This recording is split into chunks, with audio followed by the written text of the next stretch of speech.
પુસ્તક પરિચય અંતર્ગત આજે આપણે પ્રેમચંદજીની શ્રેષ્ઠ વાર્તાઓ આ પુસ્તકનો પરિચય મેળવીશું. તેના સંપાદક અને અનુવાદક છે ડૉક્ટર ભરતકુમાર ઠાકર. પ્રેમચંદજી હિન્દી સાહિત્યના પ્રમુખ સાહિત્યકાર છે.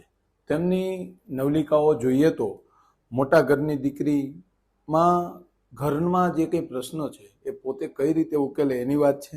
તો દીકરીનું ધન, જે નવલિકામાં દીકરીએ પોતાના પિતાની આબરૂ બચાવવા માટે પોતાના ઘરેણાં છે એ ગીરવે મૂકી દે છે. ત્યારબાદ મમતામય માતા, તો મમતામય માતાની અંદર કે જે આઝાદીની જે ચળવળની વાત છે એ છે.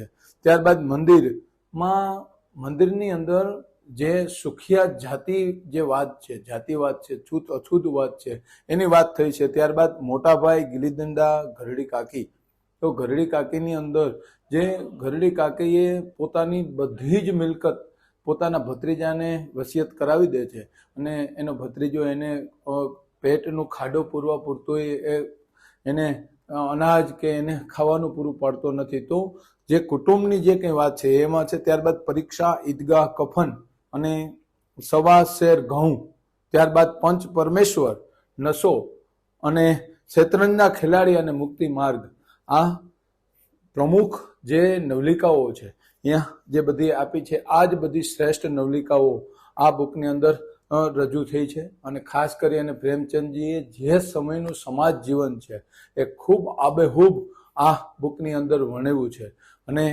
એકી બેઠકે પૂરી થઈ જાય એવી આ બુક છે. આભાર.